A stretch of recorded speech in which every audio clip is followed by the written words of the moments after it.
roll?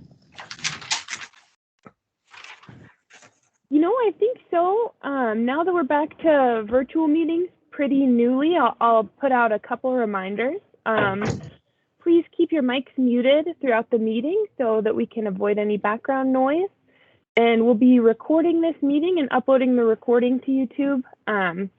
That said, if you want to keep your camera on throughout the meeting, you can, but you will appear in the recording. So you're also welcome to turn it off if you'd prefer that.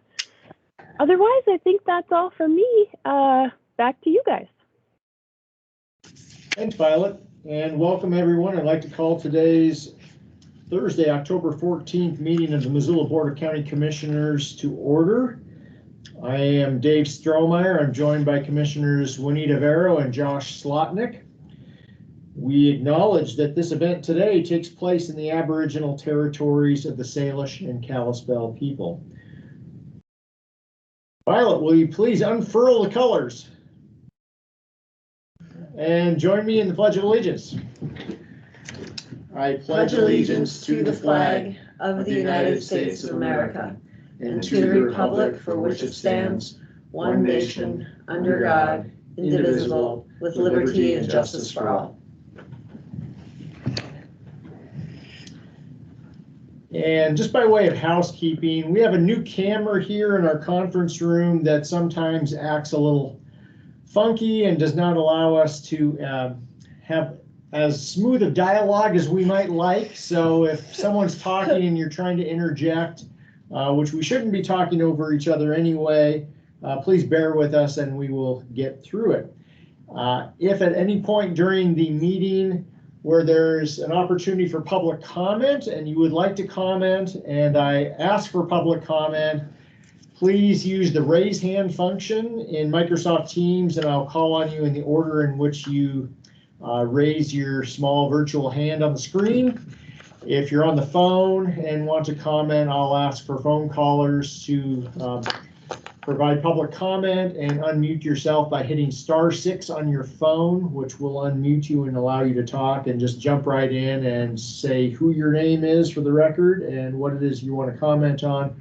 Please be succinct, please be respectful, keep your comments to 3 minutes or less if possible. And with that, we now have public announcements, one of which we have a proclamation today relative to Hispanic Latinx Heritage Month. Would one of my colleagues be so kind or interested in reading the resolution? To read this. Or the proclamation, I should say. Thank you.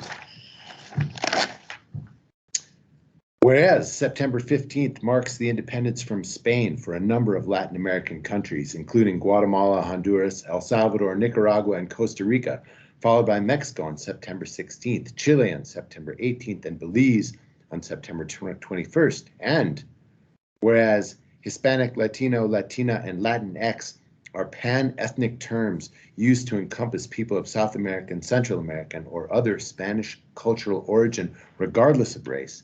And whereas National Hispanic Heritage Month began in 1968 as Hispanic Heritage Week and grew to a 30-day observance in 1988 to recognize and honor the diverse people and rich histories, cultures, and legacies that have Hispanic, Latino, Latina, and Latinx roots. And whereas between 2010 and 2020, the Hispanic, Latino, Latinx, and Latina and Latinx population accounted for 51% of the United States population growth of 22.7 million. And whereas the national growth of the United States Hispanic, Latino, Latina, and Latinx population is reflected in Missoula County, with 3.4% of Missoula County residents identifying as Hispanic, Latino, Latina, and/or Latinx, representing Missoula County's largest non-white racial and ethnic demographic. And whereas more than 20 million people who identify as Hispanic, Latino, Latina, or Latinx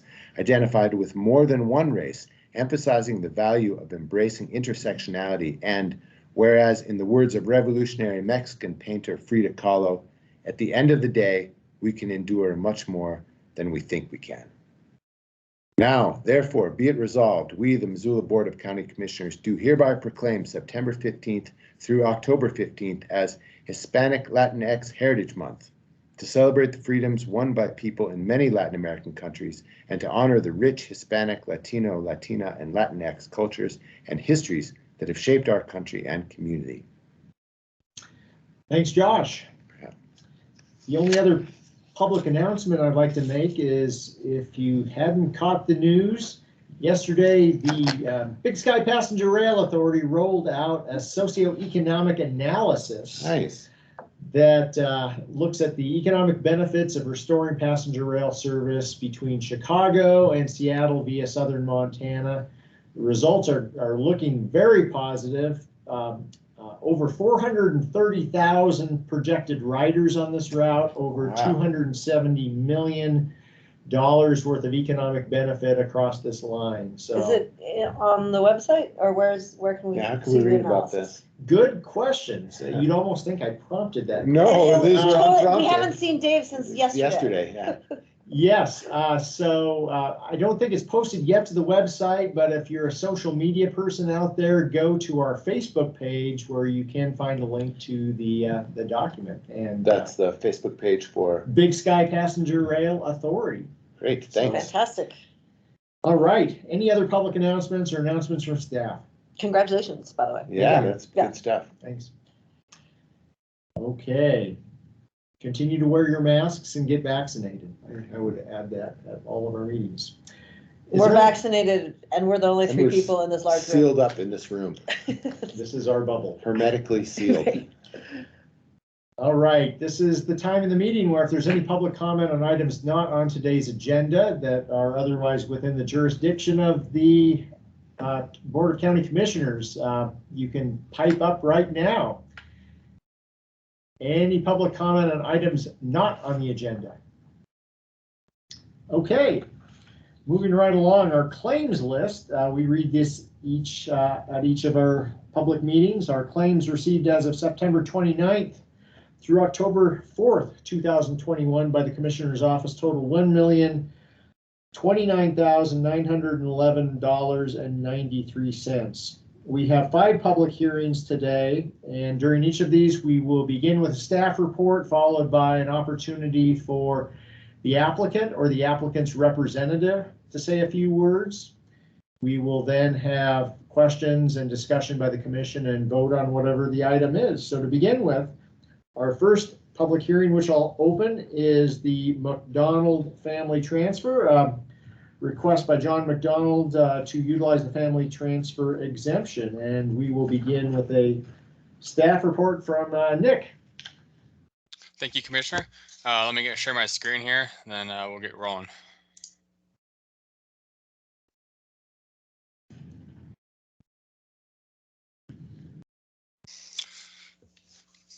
So the location of the proposed transfer is south of Sealy Lake, about 0.6 miles to the west of Highway 83 off of Riverview Drive, and we are adjacent to the Clearwater River. The property is unzoned. The growth policy that covers the area is the 2010 Sealy Lake Regional Plan.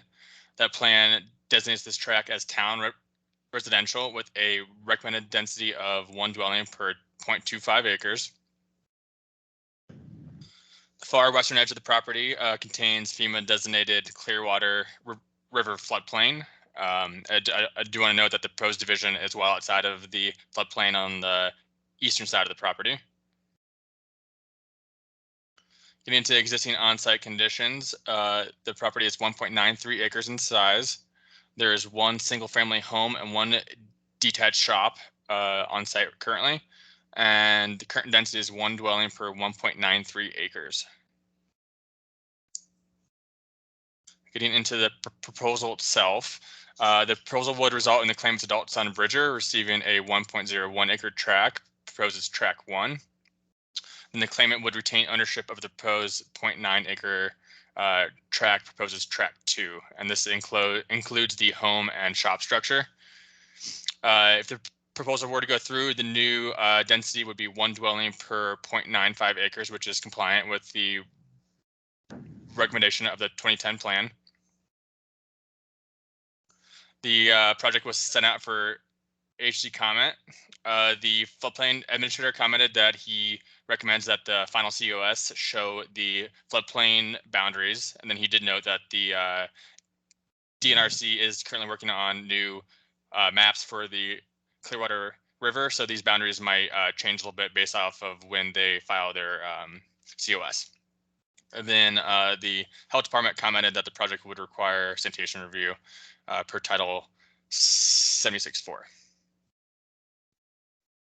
Now I'll go over staff analysis, where we examine for rebuttable presumptions and general evasion criteria. So during that staff analysis, general evasion criteria 1 was triggered. Is the claimant in the business of construction, dividing, developing, or selling land? This is applicable. Mr. McDonald is a general contractor who performs work primarily in the Sealy Lake region. Then general evasion number 2 was the original tract transferred to the claimant within the past 2 years, and this is also applicable.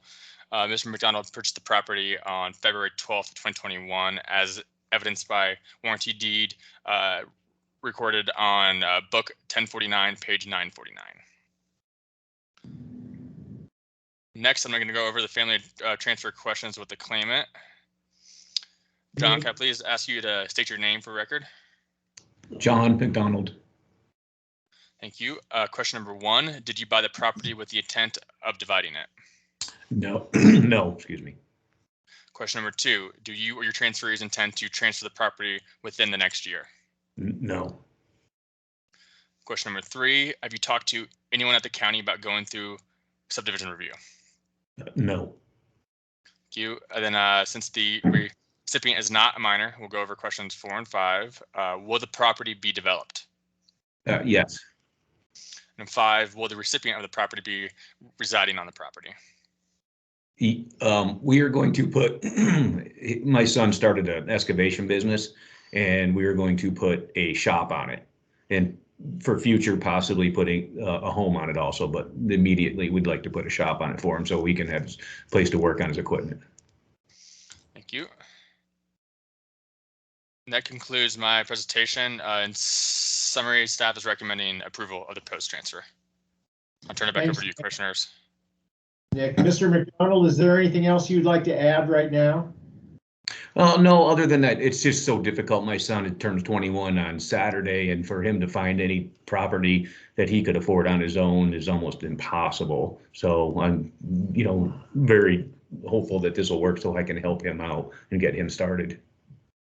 Understood, thanks. Yeah. Is there any, before we go to commissioner discussion, is there any public comment on this proposed family transfer?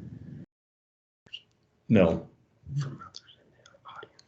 Anyone on the phone today who would like to comment? Does not look like it.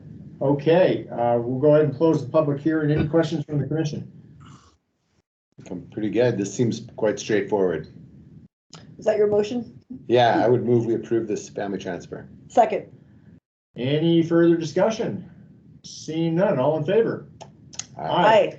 Mr. McDonald, wish your son happy birthday for us. Yeah. Yes, thank you. Wonderful, thank you. You bet, thank you. All right, moving right along. The next public hearing, which I will open, is on the West Point phasing plan, and Bailey. Good afternoon, commissioners.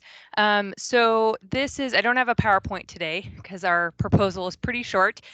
This project has been in the works for quite a little while, and we're actually asking that the public hearing stay open again and be extended to the November 4th meeting. If you remember this project, there's been some history with it and needing a subdivision improvement agreement that the applicant is working on. Jamie can tell you more details. We have seen some drafts. They are working on it, and so we're just requesting that the meeting stay open to hopefully November 4th. Fingers crossed, really crossed, that we should be able to make that meeting.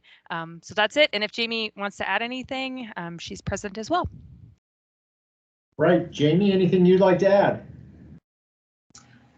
Nothing new. I did meet with the Zumphy homeowners today.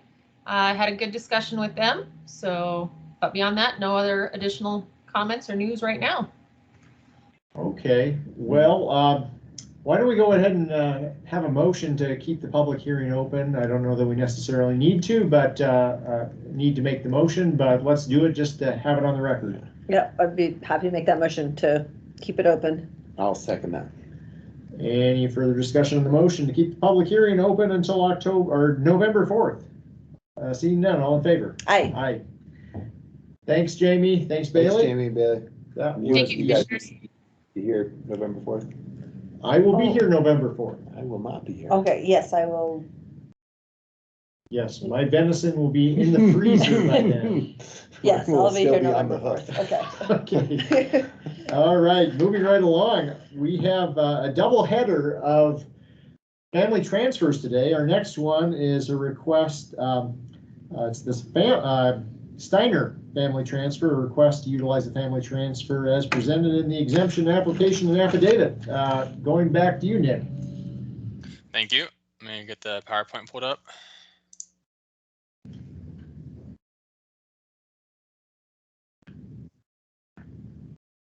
So the location of this family transfer proposal is in Huson. We are south of I-90 and about 0.75 miles to the east of the Huson I-90 interstate exit. The property is unzoned. The growth policy that covers this area is the 22 Regional Land Use Guide. That guide designates this tract as open and resource with a recommended density of 1 dwelling per 40 acres. The tract is also within the Huson Activity Circle, which is supposed to be areas of denser development close to community town sites. There is a FEMA 100-year floodplain as well as shaded X 500-year floodplain on portions of the property. Getting into existing on-site conditions, within the larger boundaries that we've seen on GIS and the map here, there are multiple historic tracts of record based off deeds, and the family transfer proposal is occurring on the parcel you see outlined in red here. Within this parcel, it is 80 acres in size, and there's currently 1 mobile home on the property for a density of 1 dwelling per 80.4 acres. Getting into the family transfer proposal itself, the proposal would result in the claimant's adult daughter, Stephanie, receiving a 20.3 acre tract proposed as tract 2. The application states that this tract would be used for the future home site for Stephanie. Tract 1, which is 60.1 acres in size, would remain in the ownership of the claimant. The application states that this tract would continue to be used for agriculture. Then the application goes on to state that the reason for the proposed transfer is to create a lot under 40 acres in size for conventional financing purposes. It also indicates that all other parcels in the family ranch are larger than the 40 acre threshold and irregularly shaped or unbuildable. The proposed density would result in a new density of 1 dwelling per 40.2 acres, which is compliant with the 2002 Regional Land Use Guide recommendations. Getting to agency comment, we received comment from the floodplain administrator who recommends that the FEMA floodplain boundaries be shown on the final COS. And same as the last one, they are updating these boundaries, so depending on when they file, those boundaries could be slightly different. Then next, the health department commented that the project would require sanitation review. Now going into staff analysis, where we examine rebuttable presumption and general evasion criteria. General evasion criteria number 10, could the division be accomplished by a different exemption that could be more appropriate for the intended land use? This is applicable. The claimant could utilize a bound line relocation involving one of the surrounding tracts of land in the claimant's ownership. And general evasion criteria number 18, the exemption would cause significant impacts relative to subdivision review criteria that could lead to the conditions of approval could lead to conditions of approval through that process. And this is applicable while it is believed that the transfer would have been brought forth as a minor subdivision.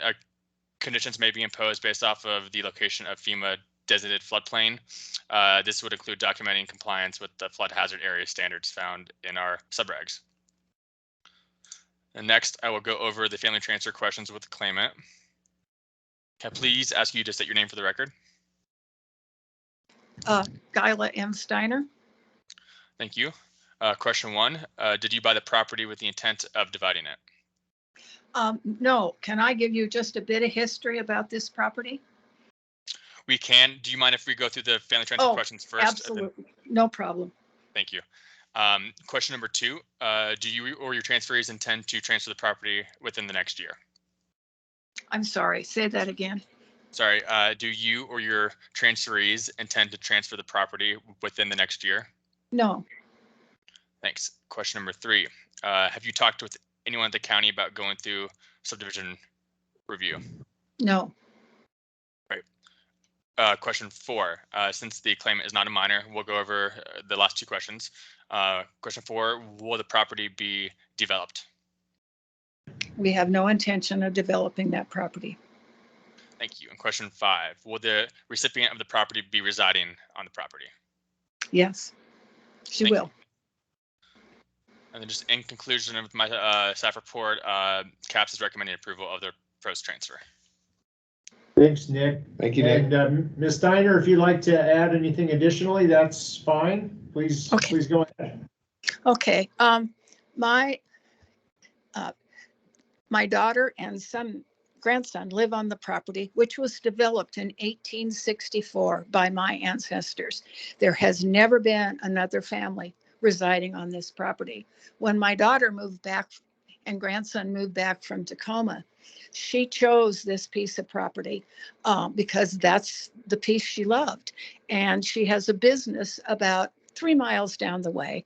And so we just decided that would be her piece for the time being. And I've had my property under an agriculture lease for the last 15 years, and I didn't want to in any way disrupt that agricultural lease. So that's the reason for the 20 acres versus a bigger parcel. Thank That's you, it. Ms. Steiner. Okay, thank you. And did you have a representative at all who would like to say anything, Ms. Steiner? Grant Parker is here with us. Mr. Parker, is there anything that you'd like to add at this point?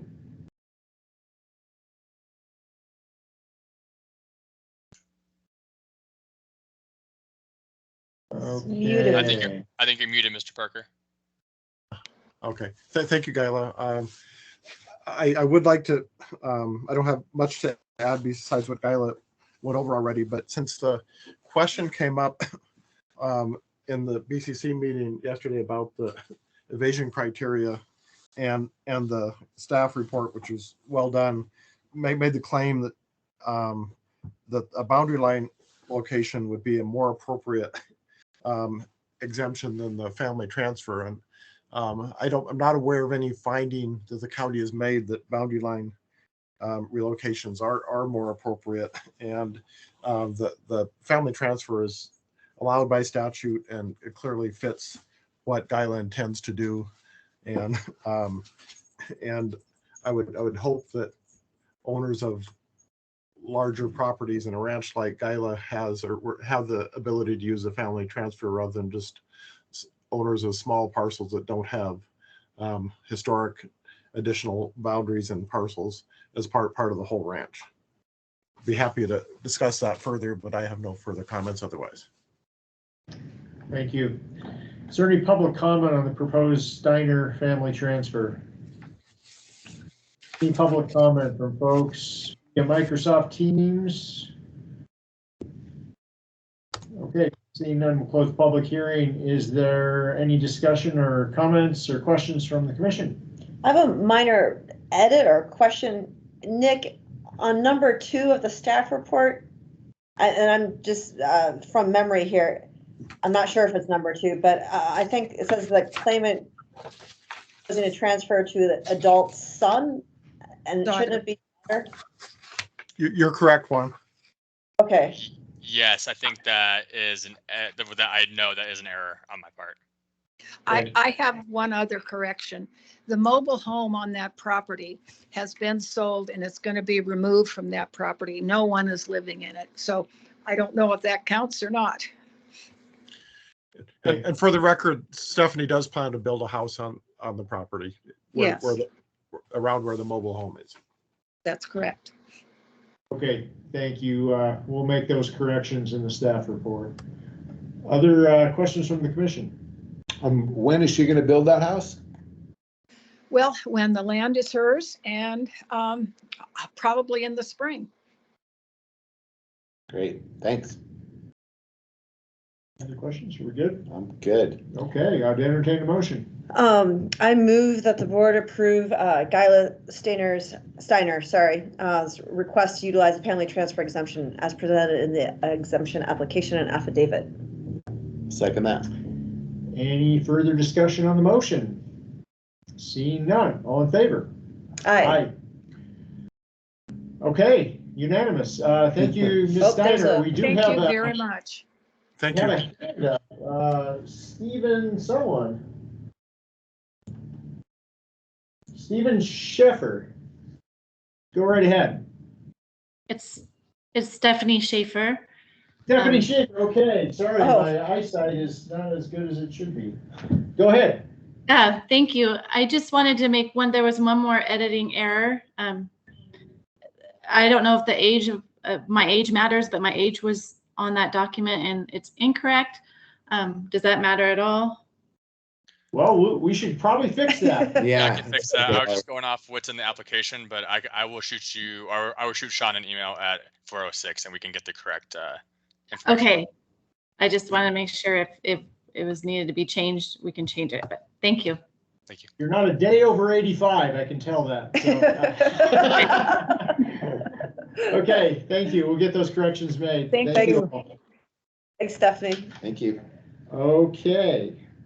Our fourth public hearing, which we'll open, is a proposal related to the O'Keefe Ranch Estates phasing plan. Bailey. Okay, hopefully you guys can see my PowerPoint there. I think I see myself behind you guys too, so I think it popped up. Okay, so this is the O'Keefe Ranch Estates. It's a phasing plan modification. The property is south of Waldo Road on the west side of Highway 93 South. The technical representative is PCI. It goes to the next one. So here's the subject property location. It's highlighted purple because it does have, they did a boundary line adjustment a while ago. And so you can kind of see Waldo Road is that S574 blue at the top, the Y interchange down to the south. So this property does butt up against the highway. It does not have highway access, obviously, but it's right there behind the Jellystone RV Park. So just some project history here. The subdivision was originally approved back in October of 2005. It's for 197 lots and subject to 27 conditions of approval. It was approved as a 9-phased subdivision, and phase 1, then I should say there's been multiple extensions of the subdivision, as well as recently there was a plat adjustment and some condition amendments. But currently phase 1 has a final plat submittal deadline of October of 2022. Let's see, click, okay. So phasing plan modifications are subject to review under our subdivision regulations, section 5.7.16.8. And actually, since this was approved prior to May 8th of 2017, it actually falls under a subletter A. They are proposing to amend some of the boundaries and some of the sequence of the phases.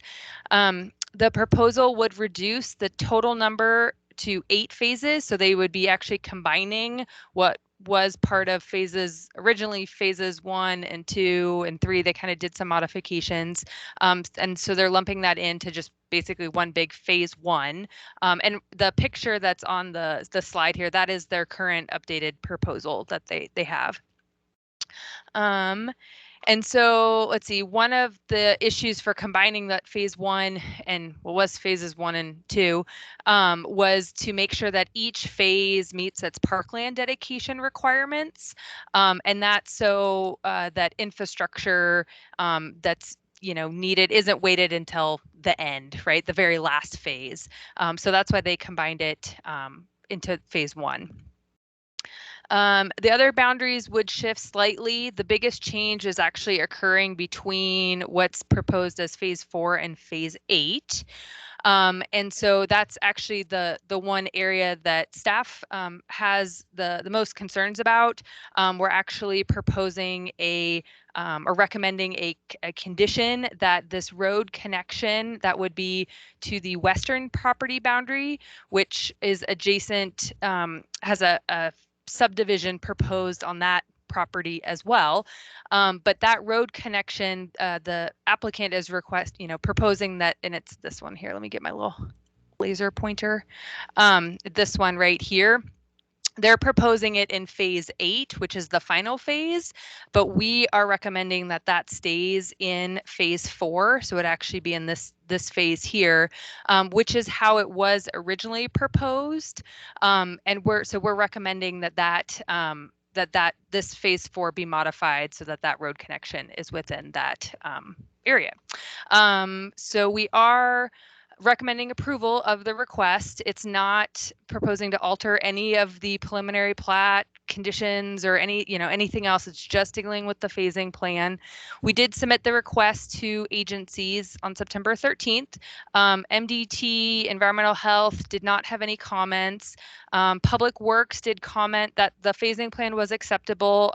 They just wanted it noted that as the years progress, the potential for regulations and construction standards do change. And so, there's certain improvements that would need to be completed by the phasing plan deadline, or, construction plans would potentially have to be resubmitted. So there's just kind of a note for the applicant and the developer. I'm sure they're aware of that as well. And then the County Parks and Trails and Open Lands Department did comment that they had concerns relating to park maintenance, improvement guarantee, the creation of the RSID, and those are all conditions of the subdivision approval. So they're not really any comments or issues with the phasing plan itself. And so we are, as I said, recommending approval of the request with just that one change that western property connection would be in phase 4 instead of phase 8. And so, oops, if I can get my slide to go next. So I have a proposed motion for you as well, and I'm happy to answer any questions that you might have. Thank you. Thanks. We might have questions in a minute, but in the meantime, Mr. Ewert, would you like to say a few words?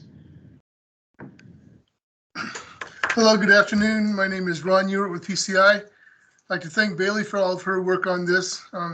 There was quite a bit of discussion back and forth between us, and so I think this is a good recommendation as far as the connection goes. The reason that we have phase 8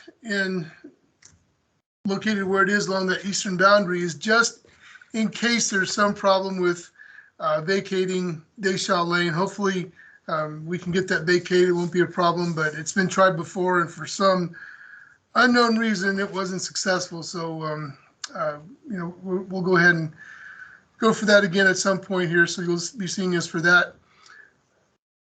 Phase 1 should be filed this fall. That's what the goal is. If you happen to go up here, look off of Waldo Road to the south, you'll see quite a bit of dirt moving going on and some construction activity. So that's promising. We're trying to provide more housing for people. So that's really good. So anyway, we're okay with the recommendation for that connection, and look forward to seeing you the next time on this one. Yeah, thanks, Ron. Is there any public comment on the proposed phasing plan amendment? Okay, seeing none, we'll close the public hearing on this. Questions from the commission? Yeah, I have a question. Ron, this one would be for you. So, Yeah. Preliminary plat approved 16 years ago. Right. What happened? Well, I personally wasn't involved, but there was a different owner a long time ago and different consultant, and then it's passed to other owners and other consultants, and here we are. I don't know why it took so long. I think maybe the economy had something to do with it. Thanks, Ron. Sure. Other questions, comments? No. Motion, perhaps. There it is. Is it you? I'm happy to. Proposed motion, I would move that the O'Keefe Ranch Estates phasing plan modification be approved, subject to the master conditions as modified. Second. Any further discussion on the motion? Seeing none, all in favor? Aye. Aye. Thanks, Bailey. Thanks, Ron. Thanks, Ron. Thank you.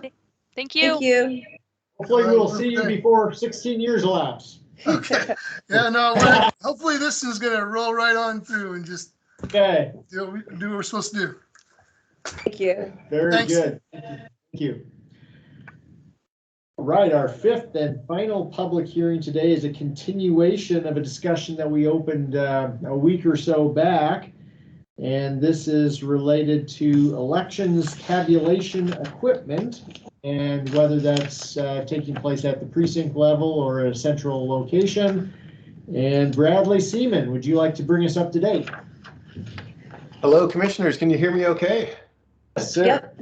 Great, fantastic. Thank you very much. And as Dave just said, we're hoping to have some direction to staff to proceed with whether we go forward with a precinct level tabulation or a central count tabulation for our ballots throughout our election process. If you'd like, I could review the slides that we went through last week, or we can kind of pick up with where public comment has come in at and follow through on this process. I'm kind of new to this whole process, so forgive me. Pleasure. Public comments fine with me, but Sounds good Sure, to meet you. let's just begin with public comment. And maybe Great. also, Bradley, if you want to recap the Oh. EAC's recommendation. Exactly, great. So that was the only public comment which we had received. That's kind of interesting. And so to help share this with everybody, I will put together this into the chat here. It's a link to where it was listed previously and just recap kind of their overall concerns. We had a very robust discussion mirroring the discussion that we had with you at the public meeting last Thursday. And to sum this up, let me see if I can share that screen with you so you can see it at the same time.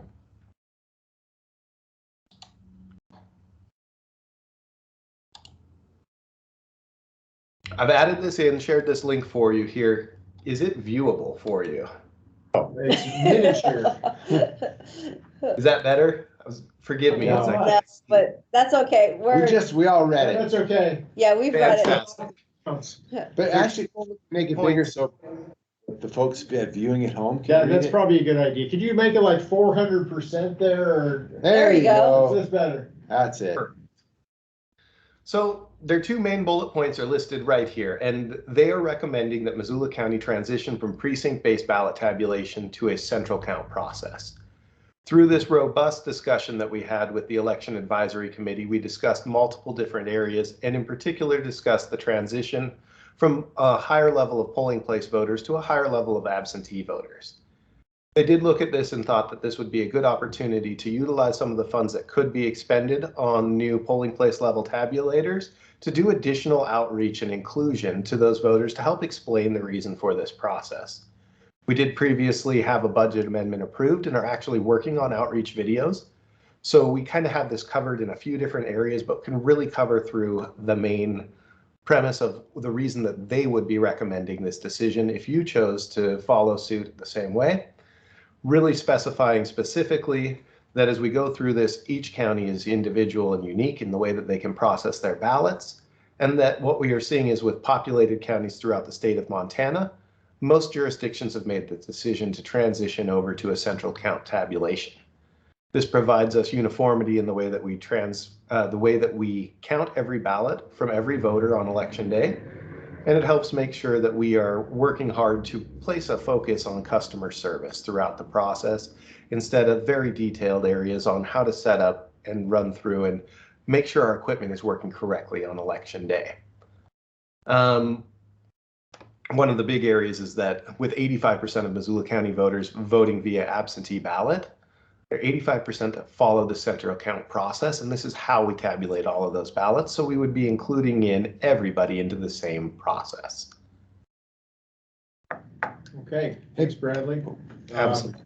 Is there any, since this was our only public comment on this, is there any other public comment from folks joining us today?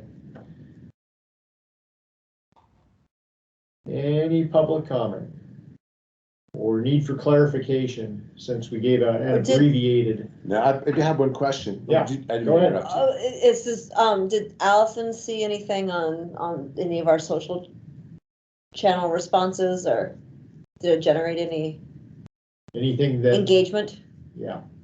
We did have coverage on this through Missoula Current, and so it did go out last weekend to state that that was coming through, and Allison is talking a little bit about any public comment that may have come through social media channels too.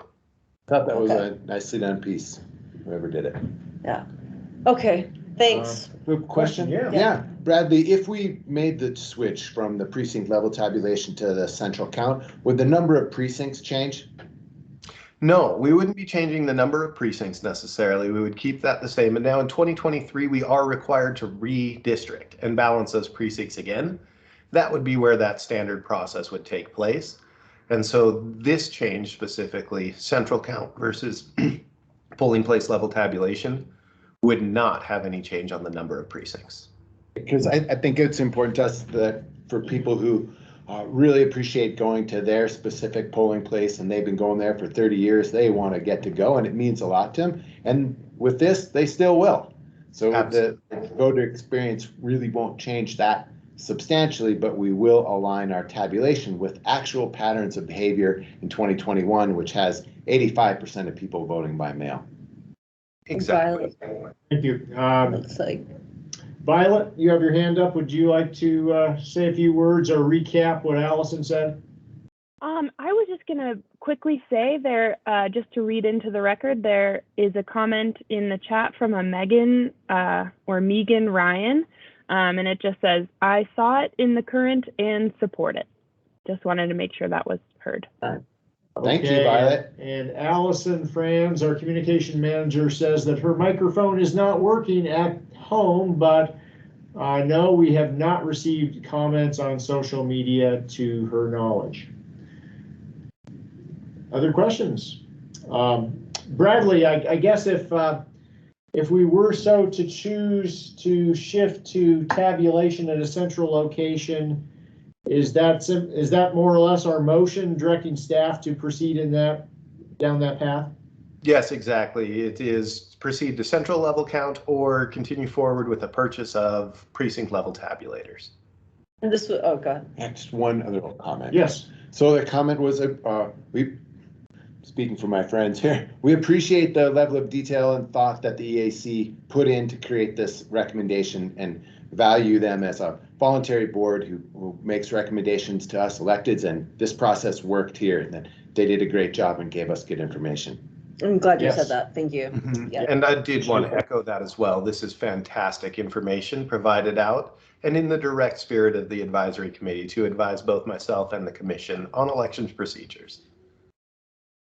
Thank you. All right. Well, what's your pleasure? Well, I move that the commission close the public comment period on the question of precinct tabulator equipment upgrade and direct staff to proceed with an upgrade or a shift to tabulating all ballots through a central count.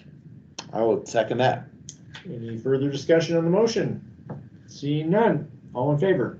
Aye. Which election would this be in place for? Yeah, that's a great question. We would put this in place for the upcoming June primary election. Since the school election will already be by mail ballot, all ballots will be processed in that capacity. But this will allow us time to make sure that we're updating all of our instructions for judges and have a clear process that's publicly presented so that everybody can see this. Please correct me if I'm wrong, but next June would also be the primary for statewide races as well. Yes, so that'll be a happening election. Not that the schools aren't. That's very important too. But it'll be a good turnout. That's all I'm saying. Exactly. All right. Thanks so much, Bradley. extend our thanks to the EAC Please also. do. Is there any other business to come before the commission today? Okay, seeing none. Have a great week. We'll be adjourned. Thank you. Thank you.